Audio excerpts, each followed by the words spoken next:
বাংলাদেশ মফস্বল সাংবাদিক ইউনিয়ন বিএমইউজে চট্টগ্রাম জেলা শাখার আয়োজনে শনিবার ২২ মার্চ চট্টগ্রাম নগরীর খুলশী এলাকার ফয়েজ লেকস্থ বিএমইউজে কার্যালয়ে একটি ইফতার ও দোয়া মাহফিল অনুষ্ঠিত হয়েছে।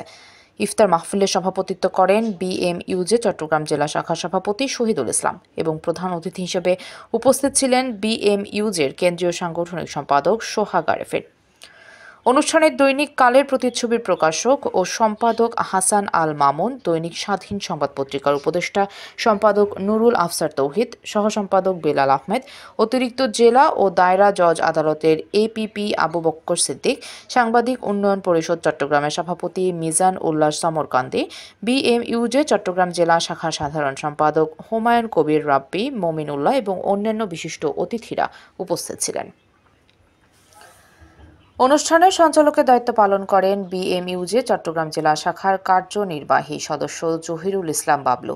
এতে আরও উপস্থিত ছিলেন বিএমইউজের সহসভাপতি রুমেন চৌধুরী, সাংবাদিক শফিকুল ইসলাম, শামসুল আলম রানা, নাসির উদ্দিন লিটন, অন্তর রুবেল, মোশাররফ হোসেন মাসুদ, শাহিন আলম, মোহাম্মদ ফারহাদ, শাহাদাত মুরাদ সোহেল, রাজীব গিয়াস উদ্দিন লিটন, মাজহারুল ইসলাম রানা সহ আরও অনেকে। অনুষ্ঠানের শেষে একটি দোয়া ও মোনাজাত পরিচালনা করা হয়, যা পরিচালনা করেন নুরিয়া মাদ্রাসা কমপ্লেক্সের শিক্ষক কারি মাওলানা হাফেজ মোহাম্মদ শহীদুল ইসলাম। এতে উপস্থিত ছিলেন উক্ত মাদ্রাসার ১০০ জন শিক্ষার্থী, যারা আয়োজিত ইফতার মাহফিলে অংশগ্রহণ করেন। এই ধরনের আয়োজনের মাধ্যমে সমাজের অসহায় শিশুদের প্রতি সহানুভূতি ও ভালোবাসা প্রদর্শন করার পাশাপাশি তাদের ভবিষ্যতের জন্য দোয়া করা হয়েছে। অনুষ্ঠানের সকল অতিথি ও অংশগ্রহণকারীরা একযোগে এই ধরনের মানবিক উদ্যোগকে স্বাগত জানান এবং ভবিষ্যতে আরও এমন আয়োজনের প্রতি আগ্রহ প্রকাশ করেন।